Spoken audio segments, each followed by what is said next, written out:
पहुंचे सारे पत्रकार भरावां नूं जी आयां नूं। वाहिगुरू जी का खालसा वाहिगुरू जी की फतेह। भारतीय संविधान नूं लागू होए इस 26 जनवरी नूं 72 साल पूरे हो जाने। हर वरे दल खालसा वालों असी इस दिन नूं ब्लैक रिपब्लिक डे के तौर के उत्ते मनाउंदे आए हैं। अलग अलग थावां दे उत्ते प्रोटेस्ट सैमीनार्स वगैरह असी ऑर्गेनाइज करते आए हैं। और ये जिहड़े साडे प्रोटेस्ट जिहड़े सैमीनार्स आ ये जिहड़ियां संविधानक वधीकियां साडे उत्ते कीतियां गईयां पंजाब दे उत्ते सिखां दे उत्ते उस दे विरोध दे विच असी इस नूं ब्लैक रिपब्लिक डे के तौर के उत्ते जिहड़ा आ वो पिछले कई सालों तो मनाउंदे आए हैं।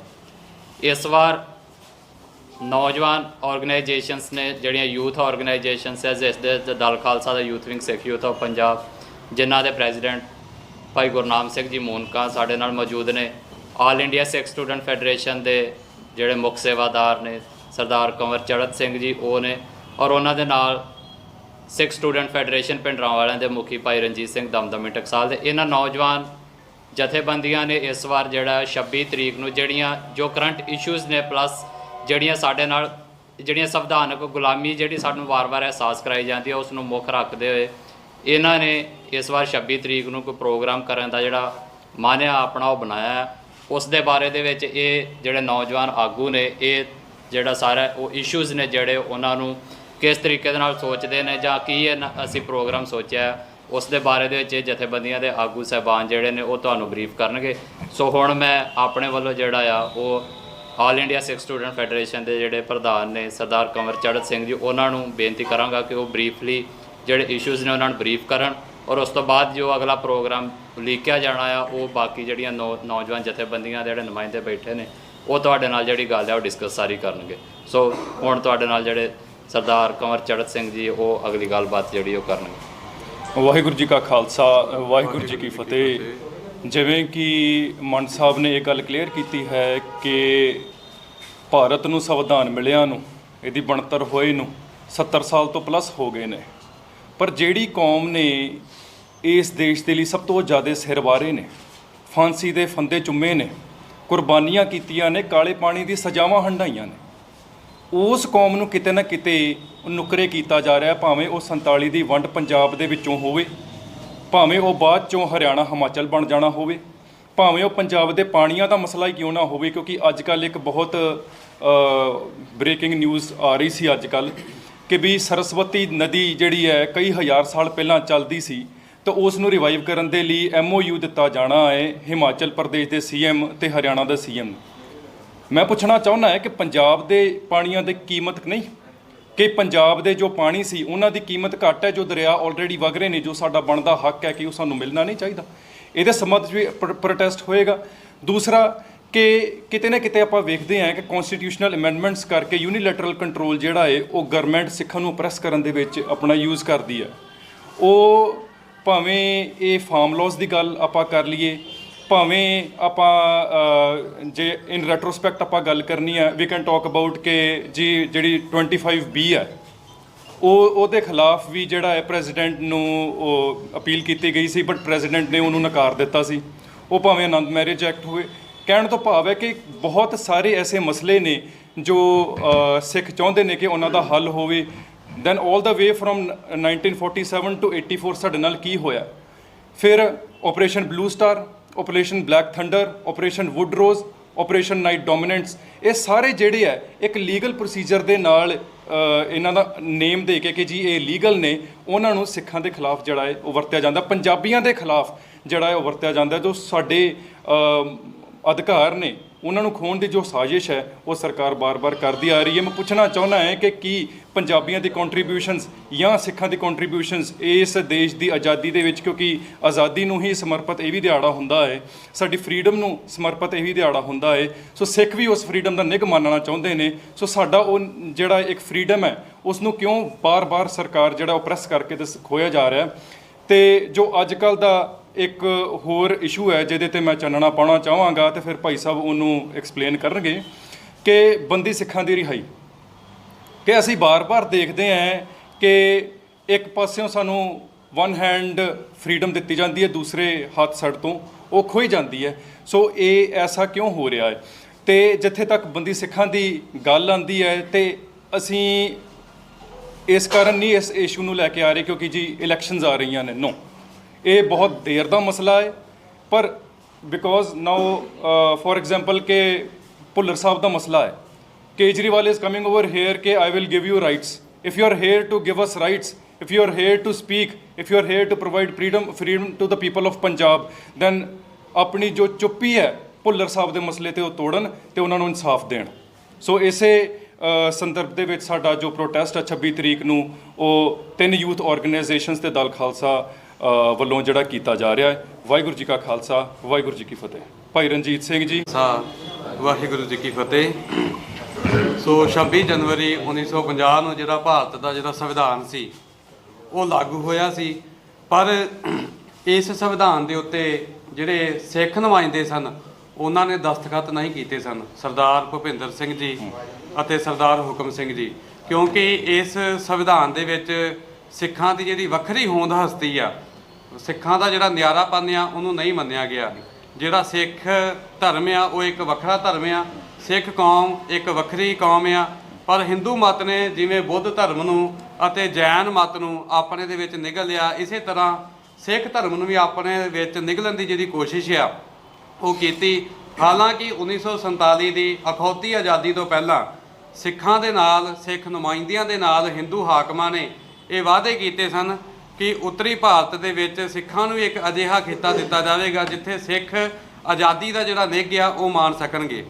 ਅਤੇ ਇਸੇ ਤਰ੍ਹਾਂ ਇਹ ਵੀ ਗੱਲ ਆਖੀ ਗਈ ਸੀ ਨਹਿਰੂ, ਗਾਂਧੀ ਅਤੇ ਪਟੇਲ ਵਰਗੇ ਹਾਕਮਾਂ ਤੋਂ ਕਿ ਆਜ਼ਾਦੀ ਤੋਂ ਬਾਅਦ ਕੋਈ ਵੀ ਅਜਿਹਾ ਜਿਹੜਾ ਕਾਨੂੰਨ ਆ ਉਹ ਪਾਸ ਨਹੀਂ ਕੀਤਾ ਜਾਵੇਗਾ ਜਿਹੜਾ ਸਿੱਖਾਂ ਨੂੰ ਮਨਜ਼ੂਰ ਨਹੀਂ ਹੋਵੇਗਾ। ਪਰ 1947 ਦੀ ਆਜ਼ਾਦੀ ਤੋਂ ਬਾਅਦ ਹਿੰਦੂ ਹਾਕਮਾਂ ਨੇ ਸਿੱਖਾਂ ਦੇ ਨਾਲ ਜਿਹੜੇ ਵਿਤਕਰੇ ਆ, ਬੇਇਨਸਾਫੀਆਂ ਆ, ਜ਼ੁਲਮ ਆ ਉਹ ਕਰਨੇ ਸ਼ੁਰੂ ਕਰ ਦਿੱਤੇ ਕਿ ਕਿਵੇਂ 2 ਮਹੀਨਿਆਂ ਬਾਅਦ ਹੀ ਜਿਹੜਾ ਸਾਨੂੰ ਜਰਾਇਮ ਪੇਸ਼ਾ ਜਿਹੜੀ ਕੌਮ ਐਲਾਨਿਆ ਇਹਨਾਂ ਦੇ ਵੱਲੋਂ ਗਿਆ ਆ। ਫਿਰ ਬੋਲੀਆਂ ਦੇ ਆਧਾਰ ਤੇ ਜਦੋਂ ਸੂਬੇ ਬਣਦੇ ਆ ਉਦੋਂ ਵੀ ਸਾਡੇ ਨਾਲ ਜ਼ੁਲਮ, ਧੱਕਾ, ਜਿਹੜਾ ਵਿਤਕਰਾ ਆ ਉਹ ਕੀਤਾ ਗਿਆ। ਕੌਮ ਨੂੰ ਲੰਬਾ ਜਿਹੜਾ ਸੰਘਰਸ਼ ਆ ਉਹ ਸਮੇਂ ਲੜਨਾ ਪੈਂਦਾ ਆ। ਤਕਰੀਬਨ 50,000 ਤੋਂ ਵੱਧ ਸਿੱਖਾਂ ਨੂੰ ਜਿਹੜੀਆਂ ਗ੍ਰਿਫਤਾਰੀਆਂ ਆ ਉਹ ਦੇਣੀਆਂ ਪੈਂਦੀਆਂ ਆ। ਇਸ ਤੋਂ ਬਾਅਦ ਵੀ ਜੇਕਰ ਆਪਾਂ ਦੇਖੀਏ 1984 ਦੇ ਵਿੱਚ ਦਰਬਾਰ ਸਾਹਿਬ ਉੱਤੇ ਜਿਹੜਾ ਹਮਲਾ ਆ ਉਹ ਹੁੰਦਾ ਆ, ਤੇ ਹੁਣ ਵੀ ਜਿਹੜੇ ਸਾਡੇ ਉੱਤੇ ਜਿਹੜੇ ਕਾਲੇ ਕਾਨੂੰਨ ਆ ਉਹ ਠੋਸੇ ਜਾ ਰਹੇ ਆ। ਜੇਕਰ ਆਪਾਂ ਬੰਦੀ ਸਿੰਘਾਂ ਦੀ ਰਿਹਾਈਆਂ ਦੀ ਗੱਲ ਕਰੀਏ ਤੇ ਬੰਦੀ ਸਿੰਘ ਆਪਣੀਆਂ ਜਿਹੜੀਆਂ ਸਜ਼ਾਵਾਂ ਆ ਉਹ ਪੂਰੀਆਂ ਕਰ ਚੁੱਕੇ ਆ, ਜਿਨ੍ਹਾਂ ਦੇ ਵਿੱਚ ਜਥੇਦਾਰ ਭਾਈ ਜਗਤਾਰ ਸਿੰਘ ਜੀ ਹਵਾਰਾ, ਭਾਈ ਜਗਤਾਰ ਸਿੰਘ ਜੀ ਤਾਰਾ, ਭਾਈ ਬਲਵੰਤ ਸਿੰਘ ਰਾਜੋਆਣਾ, ਭਾਈ ਪਰਮਜੀਤ ਸਿੰਘ ਭਿਓਰਾ, ਪ੍ਰੋਫੈਸਰ ਦਵਿੰਦਰਪਾਲ ਸਿੰਘ ਭੁੱਲਰ, ਭਾਈ ਗੁਰਦੀਪ ਸਿੰਘ ਖੈੜਾ, ਭਾਈ ਸ਼ਮਸ਼ੇਰ ਸਿੰਘ, ਭਾਈ ਲਖਵਿੰਦਰ ਸਿੰਘ, ਇਸ ਤਰ੍ਹਾਂ ਜਿਹੜੇ ਸਾਡੇ ਜਿਹੜੇ ਸਿੰਘ ਆ ਉਹ ਆਪਣੀਆਂ ਸਜ਼ਾਵਾਂ ਪੂਰੀਆਂ ਵੀ ਕਰ ਚੁੱਕੇ ਆ, ਪਰ ਗੈਰ ਕਾਨੂੰਨੀ ਤਰੀਕੇ ਦੇ ਨਾਲ ਉਹਨਾਂ ਨੂੰ ਅੱਜ ਵੀ ਹਿਰਾਸਤਾਂ ਦੇ ਵਿੱਚ ਜਿਹੜਾ ਨਜ਼ਰਬੰਦ ਕਰਕੇ ਆ ਉਹ ਰੱਖਿਆ ਹੋਇਆ ਆ। ਇੱਥੋਂ ਸਾਫ਼ ਪਤਾ ਲੱਗਦਾ ਆ ਕਿ ਘੱਟ ਗਿਣਤੀਆਂ ਲਈ ਜਿਹੜਾ ਕਾਨੂੰਨ ਹੋ ਰਿਹਾ ਤੇ ਬਹੁ ਗਿਣਤੀ ਦੇ ਲਈ ਜਿਹੜਾ ਹੋ ਰਿਹਾ, ਸਿੱਖਾਂ ਦੇ ਨਾਲ ਜਿਹੜੇ ਧੱਕੇ, ਜ਼ੁਲਮ, ਵਿਤਕਰੇ ਆ ਉਹ ਕੀਤੇ ਜਾਂਦੇ ਆ। ਸੋ ਇਸ ਕਰਕੇ 26 ਜਨਵਰੀ ਦੇ ਜਿਹੜੇ ਜਸ਼ਨ ਆ ਉਹ ਸਾਡੇ ਲਈ ਕੋਈ ਮਾਇਨੇ ਨਹੀਂ ਰੱਖਦੇ। ਅਸੀਂ ਇਹਨਾਂ 26 ਜਨਵਰੀ ਦੇ ਜਸ਼ਨਾਂ ਦਾ ਜਿਹੜਾ ਬਾਈਕਾਟ ਆ ਉਹ ਕਰਦੇ ਆ, ਤੇ ਇਸ ਦਿਨ ਜਿਹੜਾ ਅਸੀਂ ਰੋਸ ਦਿਵਸ ਵਜੋਂ ਮਨਾਵਾਂਗੇ। ਕਾਲੇ ਝੰਡੇ ਲੈ ਕੇ ਅਸੀਂ ਸੜਕਾਂ ਦੇ ਉੱਤੇ ਉਤਰਾਂਗੇ, ਕਿਉਂਕਿ ਇਸ ਦੇਸ਼ ਦੇ ਵਿੱਚ ਲਗਾਤਾਰ ਸ੍ਰੀ ਗੁਰੂ ਗ੍ਰੰਥ ਸਾਹਿਬ ਜੀ ਦੀਆਂ ਜਿਹੜੀਆਂ ਬੇਅਦਬੀਆਂ ਆ ਉਹ ਹੋ ਰਹੀਆਂ ਆ। ਬਾਈਬਲ ਜਿਹੜਾ ਗੋਲੀ ਕਾਂਡ ਆ ਉਹ ਜਾਂ ਬਰਗਾੜੀ ਕਾਂਡ ਆ ਉਹ ਸਾਡੇ ਸਾਹਮਣੇ ਆ। ਸ਼ਿਲੌਂਗ ਦੇ ਵਿੱਚ ਜਿਹੜਾ ਸਿੱਖਾਂ ਨੂੰ ਆ ਉਹ ਉਜਾੜਿਆ ਗਿਆ ਆ। ਇਸ ਤਰ੍ਹਾਂ ਦੇ ਜਿਹੜੇ ਕਈ ਮਸਲੇ ਆ ਜਿਹੜੇ ਸੰਵਿਧਾਨ ਦੀ ਆੜ ਹੇਠ ਸਿੱਖਾਂ ਨੂੰ ਦਬਾਇਆ ਜਾ ਰਿਹਾ ਆ।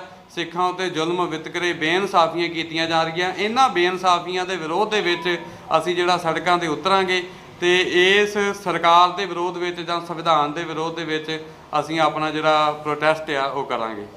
ਵਾਹਿਗੁਰੂ ਜੀ ਕਾ ਖਾਲਸਾ, ਵਾਹਿਗੁਰੂ ਜੀ ਕੀ ਫਤਿਹ। ਵਾਹਿਗੁਰੂ ਜੀ ਕੀ ਫਤਿਹ। ਜਿਸ ਤਰੀਕੇ ਨਾਲ ਮੇਰੇ ਸਾਥੀਆਂ ਨੇ 26 ਜਨਵਰੀ ਨੂੰ ਇੱਕ ਬਲੈਕ ਡੇ ਮਨਾਉਣ ਦਾ ਅਸੀਂ ਜਿਹੜਾ ਪ੍ਰਣ ਕੀਤਾ ਹੈ ਨੌਜਵਾਨ ਜਥੇਬੰਦੀਆਂ ਨੇ, ਉਹਦੇ ਵਿੱਚ ਜਿਸ ਤਰੀਕੇ ਨਾਲ ਇਸ ਸੰਵਿਧਾਨ ਦੀ ਆੜ ਹੇਠ ਲਗਾਤਾਰ ਪਿਛਲੇ ਲੰਮੇ ਸਮੇਂ ਤੋਂ, ਅੱਜ ਤੋਂ 72 ਸਾਲ ਤੋਂ ਲਗਾਤਾਰ ਪੰਜਾਬ ਨੂੰ, ਸਿੱਖਾਂ ਨੂੰ, ਚੰਡੀਗੜ੍ਹ ਦਾ ਮਸਲਾ ਜਾਂ ਇੱਥੇ ਹਿਮਾਚਲ ਨੂੰ ਦੇ ਦਿੱਤਾ ਜਾਂਦਾ ਹਿੱਸਾ, ਹਰਿਆਣੇ ਨੂੰ ਦੇ ਦਿੱਤਾ, ਅਲੱਗ-ਅਲੱਗ ਮਸਲਿਆਂ ਦੇ ਉੱਪਰ ਜਿਹੜੀ ਗੱਲ ਕੀਤੀ ਹੈ ਉਹ ਸਾਰੇ ਸਾਡੇ ਪੰਜਾਬ ਦੇ ਨਾਲ ਇਸ ਸੰਵਿਧਾਨ ਦੇ ਹੇਠ ਹੀ ਆੜ ਹੇਠ ਹੀ ਕੀਤੇ ਜਾ ਰਹੇ ਨੇ।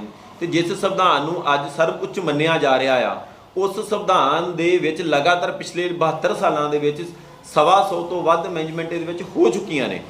ਸਰਕਾਰ ਸਟੇਟ ਜਿਹੜੀ ਵੀ ਮੌਕੇ ਤੇ ਆਂਦੀ ਉਹ ਉਸ ਨੂੰ ਆਪਣੀ ਜਿਹੜੀ ਤੇ ਉਸ ਨੂੰ ਅੜਿੱਕਾ ਬਣਦੀ ਏ, ਘੱਟ ਗਿਣਤੀਆਂ ਤੇ ਧੱਕੇਸ਼ਾਹੀ ਕਰ ਲਏ, ਉਹਨਾਂ ਦੀ ਨਸਲਕੁਸ਼ੀ ਕਰ ਲਏ, ਜਿਹੜੇ ਦੇ ਕਾਨੂੰਨ ਉਹਨਾਂ ਲਈ ਅੜਿੱਕਾ ਬਣਦੇ ਨੇ, ਜਿਹੜੇ ਸੰਵਿਧਾਨ ਉਹਨਾਂ ਅੜਿੱਕਾ ਬਣਦਾ ਹੈ ਉਹਨੂੰ ਆਪਣੇ ਤਰੀਕੇ ਨਾਲ ਢਾਲ ਕੇ ਉਹਨੂੰ ਚੇਂਜ ਕਰ ਲੈਂਦੇ ਨੇ ਤੇ ਟਾਕਟਾ ਪੋਟਾ ਵਰਗੀ ਲਾ ਇੱਥੇ ਕਾਨੂੰਨ ਦੁਆਰਾ ਘੜ ਕੇ NIA ਨੂੰ ਵੱਧ ਪਾਵਰਾਂ ਦੇ ਕੇ ਇਸ ਕਾਨੂੰਨ ਸੰਵਿਧਾਨ ਦੇ ਹੇਠ ਹੀ ਲਗਾਤਾਰ ਘੱਟ ਗਿਣਤੀਆਂ ਦਾ, ਖਾਸ ਕਰਕੇ ਪੰਜਾਬ ਦਾ, ਅਸੀਂ ਸਿੱਖਾਂ ਦੀ ਗੱਲ ਕਰੀਏ, ਸਿੱਖਾਂ ਨਾਲ ਜੋ ਵਧੀਕੀਆਂ ਕੀਤੀਆਂ ਜਾ ਰਹੀਆਂ ਨੇ ਉਹਦੇ ਖਿਲਾਫ ਅਸੀਂ ਭੰਡਾਰੀ ਪੁਲ ਤੋਂ ਦਰਬਾਰ ਸਾਹਿਬ ਤੱਕ ਇੱਕ ਬਲੈਕ ਡੇ ਰੋਸ ਮਾਰਚ ਕਾਲੇ ਝੰਡਿਆਂ ਦੇ ਨਾਲ ਕਰਾਂਗੇ।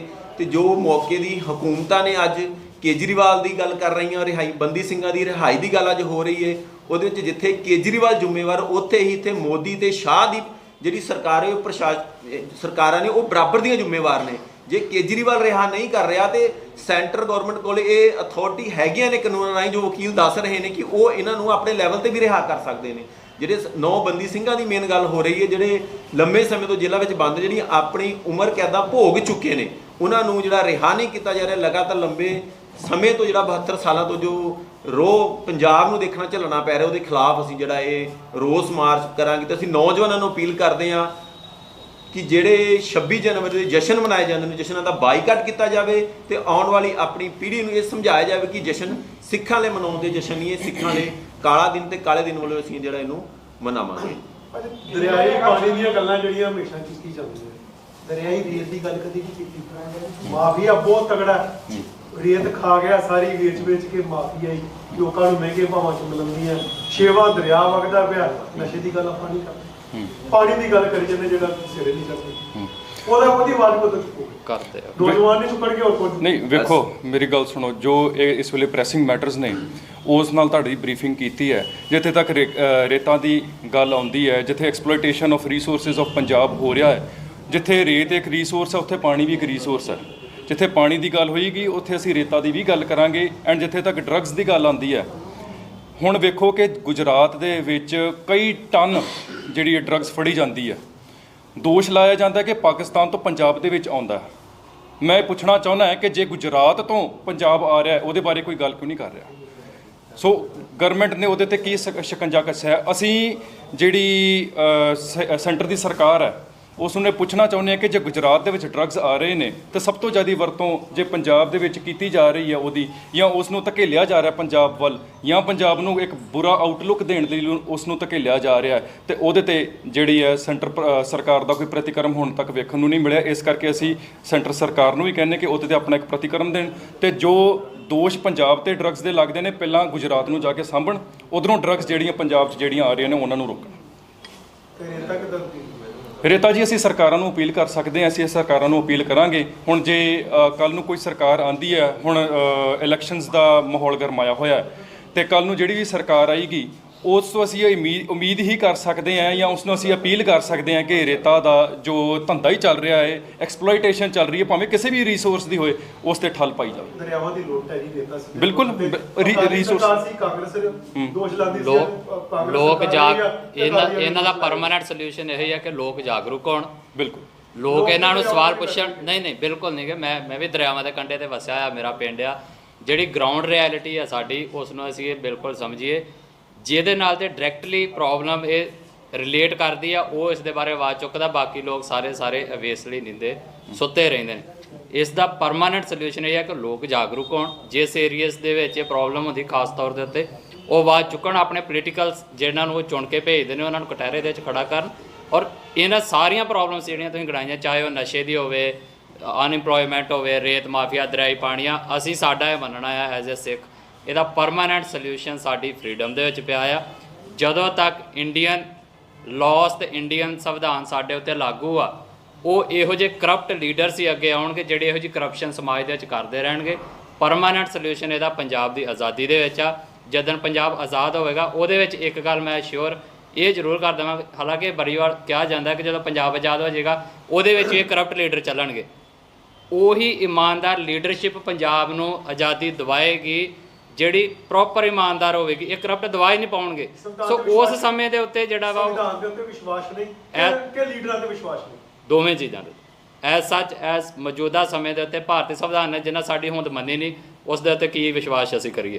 ਜਿਹੜੀ ਲੀਡਰਸ਼ਿਪ ਹੈ ਉਹ ਤੁਹਾਡੇ ਸਾਹਮਣੇ ਹੈ। ਸੰਵਿਧਾਨ ਤੇ ਵਿਸ਼ਵਾਸ ਨਹੀਂ ਕਰਦੀਆਂ, ਪਰ ਸੰਵਿਧਾਨ ਦੇ ਮੁਤਾਬਕ ਵਿਧਾਨ ਸਭਾ ਚੋਣਾਂ ਹੋਣ ਜਾ ਰਹੀਆਂ, ਉਹਦੇ ਬਾਰੇ ਕੀ ਸਟੈਂਡ ਹੈ? ਜਿਹੜਾ ਸਾਡਾ ਪਾਰਟੀ ਸਟੈਂਡ ਆ ਉਹ ਜਿਹੜਾ ਜਿਵੇਂ ਮੇਰੇ ਨਾਲ ਦੂਸਰੀਆਂ ਯੂਥ ਆਰਗੇਨਾਈਜੇਸ਼ਨਸ ਬੈਠੀਆਂ ਨੇ, ਇਹ ਆਪਣਾ ਜਿਹੜਾ ਕਿਉਂਕਿ ਇਹ ਇੱਕ ਇਹੋ ਜਿਹਾ ਇਸ਼ੂ ਆ ਜਿਸ ਦੇ ਨਾਲ ਕੁਝ ਕੰਟਰਾਡਿਕਸ਼ਨਸ ਸਾਡੇ ਵਿੱਚ ਹੋ ਸਕਦੀਆਂ ਨੇ, ਪਰ ਸਾਡੀ ਇਹ ਕੋਸ਼ਿਸ਼ ਹੈ ਕਿ ਅਸੀਂ ਉਹਨਾਂ ਇਸ਼ੂਜ਼ ਨੂੰ ਲੈ ਕੇ ਚੱਲੀਏ ਜਿਹਦੇ ਉੱਤੇ ਸਾਡੀ ਮਿਨੀਮਮ ਕਾਮਨ ਸੈਂਸ ਜਾਂ ਜਿਹੜੀ ਮਿਨੀਮਮ ਕਾਮਨ ਪ੍ਰੋਗਰਾਮ ਹੈ ਸਾਡਾ ਉਹ ਨਿਕਲ ਸਕਦਾ ਹੋਵੇ। ਇਲੈਕਸ਼ਨਸ ਦਲ ਖਾਲਸਾ ਦੀ ਪਾਲਿਸੀ ਹੈ ਕਿ ਇਸ ਦੇ ਵਿੱਚੋਂ ਕੁਝ ਨਹੀਂ ਨਿਕਲਣਾ। ਸਾਡਾ ਇਸ ਦੇ ਉੱਤੇ ਕੰਪਲੀਟ ਬਾਈਕਾਟ ਹੁੰਦਾ ਹੈ। ਨਾ ਅਸੀਂ ਆਪਣੇ ਨੌਜਵਾਨਾਂ ਨੂੰ ਜਾਂ ਆਪਣੇ ਕੈਡਰ ਨੂੰ ਨਾ ਤਾਂ ਇਸ ਦੇ ਵਿੱਚ ਵੋਟਾਂ ਪਾਉਣ ਦੇ ਲਈ ਕਹਿੰਦੇ ਆ, ਨਾ ਅਸੀਂ ਖੁਦ ਇਸ ਦਾ ਹਿੱਸਾ ਬਣਦੇ। ਸੋ ਸਾਡੇ ਵੱਲੋਂ ਜਿਹੜਾ ਇਲੈਕਸ਼ਨ ਦਾ ਕੰਪਲੀਟ ਬਾਈਕਾਟ ਰਹਿੰਦਾ ਹੈ। ਪਰ ਇਸ ਸਮੇਂ ਜਿਹੜੀ ਅੱਜ ਦੀ ਇਸ ਪ੍ਰੈਸ ਕਾਨਫਰੰਸ ਦਾ ਮੇਨ ਇਸ਼ੂ ਇਹੀ ਆ ਕਿ ਜਿਹੜਾ 26 ਤਰੀਕ ਨੂੰ ਜਿਹੜਾ ਸੰਵਿਧਾਨ ਹੈ, ਜਿਹੜੀਆਂ ਪਾਰਟੀਆਂ ਮੰਨਦੀਆਂ ਵੀ ਨੇ, ਤੁਸੀਂ ਵੇਖੋ ਅਕਾਲੀ ਦਲ ਜਿਹੜਾ ਮੰਨਦਾ ਸੀ, ਪਰ ਉਹਨੇ ਵੀ ਕਦੀ ਨਾ ਕਦੀ ਇਸ ਸੰਵਿਧਾਨ ਦੇ ਖਿਲਾਫ ਪ੍ਰੋਟੈਸਟ ਕੀਤੇ ਨੇ ਨਾ, ਜਿਹੜੀਆਂ ਚੀਜ਼ਾਂ ਸਿੱਖਾਂ ਦੇ ਜਿਹੜੇ ਹੱਕ ਨੇ ਉਹਨਾਂ ਦੀ ਪੂਰਤੀ ਨਹੀਂ ਕਰਦੀਆਂ, ਤੇ ਬਾਦਲ ਸਾਹਿਬ ਹੋਣੀ ਸੰਵਿਧਾਨ ਸਾੜਦੇ ਰਹੇ ਨੇ ਨਾ। ਸੋ ਇੱਕ ਦਿਨ ਨੂੰ ਲੈ ਕੇ ਅਸੀਂ ਕਰਦੇ ਪਏ ਹਾਂ, ਉਸ ਦਿਨ ਦੇ ਪ੍ਰਤੀ, ਉਸ ਸੰਵਿਧਾਨ ਦੇ ਪ੍ਰਤੀ ਜਿਹੜੀ ਸਾਡੀ ਨਾਰਾਜ਼ਗੀ ਹੈ ਜਾਂ ਸਾਡੀ ਅਪਰੋਚ ਆ, ਉਸ ਨੂੰ ਲੈ ਕੇ ਨੌਜਵਾਨ ਜਥੇਬੰਦੀਆਂ ਵੱਲੋਂ ਜਿਹੜਾ ਪ੍ਰੋਟੈਸਟ ਕੀਤਾ ਸੰਵਿਧਾਨ ਨੂੰ ਤੁਸੀਂ ਮੰਨਦੇ ਨਹੀਂ, ਸੰਵਿਧਾਨ ਨੂੰ ਤਾਂ ਕਿ ਚੋਣਾਂ 'ਚ ਤੁਸੀਂ ਹਿੱਸਾ ਨਹੀਂ ਲੈਂਦੇ, ਜਿਹੜੇ ਲੀਡਰਾਂ ਨੂੰ ਤੁਸੀਂ ਚੁਣਦੇ ਨਹੀਂ ਫਿਰ ਉਹਨਾਂ ਤੋਂ ਆਵਾਜ਼ ਕਿਉਂ ਉਠਾਓਗੇ? ਉਹ ਚੁਣਨ ਦੇ ਵਿੱਚ ਤੁਹਾਡਾ ਰੋਲ ਨਹੀਂ ਪੈਂਦਾ। ਗੱਲ ਇਹ ਨਹੀਂ ਹੁੰਦੀ ਕਿ ਜਿਹੜਾ ਹਰਾਨ 'ਚ ਰੋਲ ਆ ਨਾ ਤੁਹਾਡਾ ਚੁਣਨ 'ਚ ਰੋਲ ਆ, ਫਿਰ ਆਪਣੀ ਮੰਗ ਕਿੱਦਾਂ ਰੱਖੋ? ਸੁਣੋ ਨਾ, ਗੱਲ ਇਹ ਜੋ ਸਾਡਾ ਹੈ ਮੰਨਣਾ ਹੈ ਕਿ ਗੱਲ ਇਹ ਨਹੀਂ ਹੈ ਕਿ ਜਿਨ੍ਹਾਂ ਨੂੰ ਤੁਸੀਂ ਚੁਣ ਕੇ ਨਹੀਂ ਭੇਜਦੇ ਤੁਸੀਂ ਉਹਨੂੰ ਸਵਾਲ ਨਹੀਂ ਕਰ ਸਕਦੇ। ਇਹ ਕੋਈ ਰੂਲ ਐਂਡ ਰੈਗੂਲੇਟ ਇਹ ਬਿਲਕੁਲ ਨਹੀਂ ਕਹਿੰਦਾ। ਇਨਸਾਨੀ ਤੌਰ ਦੇ ਉੱਤੇ ਵੀ ਜਿਹਨੂੰ ਨਹੀਂ ਵੀ ਚੁਣਿਆ, ਹੁਣ ਮੰਨ ਲਓ ਅਮਰੀਕਨ ਗੌਰਮੈਂਟ ਆ ਜਾਂ US ਆ, ਉਹਨਾਂ ਨੂੰ ਅਸੀਂ ਨਹੀਂ ਨਾ ਚੁਣਿਆ, ਪਰ ਇੱਥੇ ਦੇ ਵੇਖੋ ਕਿੰਨੇ ਕਹਿੰਦੇ ਨੇ ਕਿ ਉਹ ਅਮਰੀਕਨ ਗੌਰਮੈਂਟ ਦੀ ਇੰਟਰਵੀਨਿੰਗ ਮੰਗਦੇ ਨੇ, UN ਦੀ ਇੰਟਰਵੀਨਿੰਗ ਮੰਗਦੇ ਨੇ, ਉਹਨਾਂ ਦੇ ਉੱਥੋਂ ਇਨਵੈਸਟ ਮੰਗਦੇ ਨੇ। ਉਹ ਉਹਨਾਂ ਤੋਂ ਕਿਉਂ ਮੰਗਦੇ ਨੇ? ਐਸਾ ਚ ਤੇ ਉਹਨਾਂ ਨੂੰ ਉਹ ਚੁਣਦੇ ਨਹੀਂ। ਸੋ ਇਹ ਤੇ ਇੱਕ ਬੁਨਿਆਦੀ ਹਿਊਮਨਟੇਰੀਅਨ ਗਰਾਊਂਡਸ ਦੇ ਉੱਤੇ ਆਪਣੇ ਹੱਕਾਂ ਦੇ ਉੱਤੇ ਅਸੀਂ ਉਹਨਾਂ ਨੂੰ ਸਵਾਲਾਂ ਦੇ ਕਟਹਿਰੇ ਦੇ ਵਿੱਚ ਖੜਾ ਕਰਦੇ ਹਾਂ, ਕਿਉਂਕਿ ਜੇ ਉਹ ਉੱਥੇ ਗਏ ਨੇ, ਜੇ ਕੁਝ ਲੋਕਾਂ ਨੇ ਉਹਨਾਂ ਨੂੰ ਚੁਣ ਕੇ ਉੱਥੇ ਭੇਜਿਆ ਤਾਂ ਫਿਰ ਜਵਾਬਦੇਹੀ ਵੀ ਬਣਦੀ ਹੈ। ਸਿੱਖ ਇਤਿਹਾਸ ਹੈ ਜਿਹੜਾ ਸੰਵਿਧਾਨ ਨਾਲ ਰਿਲੇਟਡ ਜਿਸ ਤਰ੍ਹਾਂ 25 ਸੋਚ ਹੈ ਜਾਂ ਹੋਰ ਇਸ ਤਰ੍ਹਾਂ ਦੀ ਕੁਝ, ਅਗਰ ਉਹ ਮੰਨ ਲੈਂਦੀ ਫਿਰ ਤੁਸੀਂ ਸੰਵਿਧਾਨ ਨਹੀਂ ਵੇਖੋ ਜੀ, ਜਦੋਂ ਸਿੱਖਾਂ ਨੇ ਕੁਰਬਾਨੀਆਂ ਕੀਤੀਆਂ ਸੀ ਨਾ ਦੇਸ਼ ਦੀ ਆਜ਼ਾਦੀ ਦੇ ਲਈ, ਭਾਈ ਸਾਹਿਬ ਜਵਾਬ ਲੈ ਲਓ, ਜਦੋਂ ਸਿੱਖਾਂ ਨੇ ਕੁਰਬਾਨੀਆਂ ਕੀਤੀਆਂ ਸੀ 80% 85% ਸਿੱਖਾਂ ਨੇ, ਪੰਜਾਬੀਆਂ ਨੇ ਕੁਰਬਾਨੀਆਂ ਕੀਤੀਆਂ ਸੀਗੀਆਂ, ਤਾਂ ਸਵਾਗਤ ਕੀਤਾ ਸੀਗਾ ਇਸ ਕਨਸਟੀਟਿਊਸ਼ਨ ਦਾ ਵੀ, ਤੇ ਇੱਕ ਵਿਸ਼ਵਾਸ ਦੇ ਨਾਲ, ਕਿਉਂਕਿ ਜਿਹੜੀ ਮੈਜੋਰਟੀ ਲੀਡਰਸ ਨੇ ਸਾਨੂੰ ਇੱਕ ਵਿਸ਼ਵਾਸ ਦਵਾਇਆ ਸੀਗਾ ਕਿ ਤੁਹਾਨੂੰ ਬਰਾਬਰ ਦੇ ਹੱਕ ਦਿੱਤੇ ਜਾਣਗੇ। ਉੱਤਰੀ ਭਾਰਤ ਦੇ ਵਿੱਚ ਇੱਕ ਤੁਹਾਨੂੰ ਆਜ਼ਾਦ ਖਿੱਤਾ ਦਿੱਤਾ ਜਾਵੇਗਾ ਜਿਹੜਾ ਹੋਏਗਾ ਇਸ ਦੇਸ਼ ਦਾ ਪਾਰਟ, ਪਰ ਤੁਸੀਂ ਉਧਰ ਆਪਣੀ ਆਜ਼ਾਦੀ ਦਾ ਜਿਹੜਾ ਨਿੱਘ ਮਾਣ ਸਕੋਗੇ। ਪਰ ਜਦੋਂ ਉਹਦੇ ਉਲਟ ਹੁੰਦਾ ਜਾ ਰਿਹਾ ਹੈ, ਭਾਵੇਂ ਉਹ 25-20 ਹੋਵੇ, ਸਾਨੂੰ ਜਰਾਇਮ ਪੇਸ਼ਾ ਕੌਮ ਕਹਿਣਾ ਹੋਵੇ, ਸਾਡਾ ਆਨੰਦ ਮੈਰਿਜ ਐਕਟ ਹੋਵੇ, ਕੋਈ ਵੀ ਜੋ ਸਿੱਖਾਂ ਦੇ ਬੇਸਿਕ ਰਾਈਟਸ ਨੇ ਉਹਨਾਂ ਨੂੰ ਕੁਚਲਣ ਵਾਲੇ ਜਿਹੜੇ ਹੈ ਉਹ ਸਟੈਪਸ ਸਰਕਾਰ ਲੈ ਰਹੀ ਹੈ। ਵੇਖੋ ਸਿੱਖ ਕੌਮ ਜਰਾਇਮ ਪੇਸ਼ਾ ਹੋਵੇ ਕਿ ਸਾਰੀ ਸਿੱਖ ਕੌਮ ਸਾਰਾ ਸਿੱਖ ਜਰਾਇਮ ਪੇਸ਼ਾ ਹੋਵੇ ਤਾਂ 10 ਸਾਲ ਮਨਮੋਹਨ ਸਿੰਘ ਡਾਕਟਰ ਮਨਮੋਹਨ ਸਿੰਘ ਪ੍ਰਧਾਨ ਮੰਤਰੀ ਕਿੱਦਾਂ ਰਹਿ ਸਕਦੇ? ਦੇਖੋ ਜਿਹੜਾ ਭਾਰਤ ਦਾ ਜਿਹੜਾ ਪ੍ਰਧਾਨ ਸੈਂਟਰ ਨੂੰ ਕਰੋਗੇ ਨਾ, ਸਾਡੇ ਕੋਲ ਕਰਨ ਵਾਲਾ ਨਹੀਂ ਹੈਗਾ, ਜਿਹਨੇ ਨੁਮਾਇੰਦਾ ਨਹੀਂ ਸੀ, ਉਹ ਇੱਕ ਭਾਰਤ ਦਾ ਹੀ ਨੁਮਾਇੰਦਾ ਸਿੱਖ ਸੀ। ਦੇਖੋ ਭਾਰਤ ਦਾ ਨੁਮਾਇੰਦਾ ਸੀ, ਉਹ ਭਾਰਤ ਦੀ ਨੁਮਾਇੰਦਗੀ ਕਰ ਰਿਹਾ ਸੀ, ਨਾ ਉਹ ਸਿੱਖ ਕੌਮ ਦੀ ਨੁਮਾਇੰਦਗੀ ਕਰ ਰਿਹਾ ਸੀ। ਬਾਕੀ ਜਿੱਥੋਂ ਤੱਕ ਆਪਾਂ ਗੱਲ ਕਰਦੇ ਆ ਕਿ ਜੇਕਰ ਉਹ ਸੰਵਿਧਾਨ ਦੇ ਵਿੱਚ ਸੋਧ ਕਰ ਦਿੰਦੇ ਆ, ਸਿੱਖ ਕੌਮ ਦੇ ਮੰਨ ਲੈਂਦੇ ਆ ਕਿ ਵੱਖਰੀ ਨਿਆਰੀ ਕੌਮ ਆ, ਕਿ ਉਸ ਤੋਂ ਬਾਅਦ ਅਸੀਂ ਸੰਵਿਧਾਨ ਨੂੰ ਮੰਨ ਲਵਾਂਗੇ। 1984 ਤੋਂ ਬਾਅਦ ਹਿੰਦੁਸਤਾਨ ਅਤੇ ਸਿੱਖਾਂ ਵਿਚਾਲੇ ਜਿਹੜੇ ਰਿਸ਼ਤੇ ਉਹਦੇ ਵਿੱਚ ਬੜੀ ਵੱਡੀ ਇੱਕ ਲਕੀਰ ਖਿੱਚੀ ਜਾ ਚੁੱਕੀ ਹੋਈ ਆ, ਜਿਹੜੀ ਦਰਾਰ ਆ ਉਹ ਪੈ ਚੁੱਕੀ ਹੋਈ ਆ।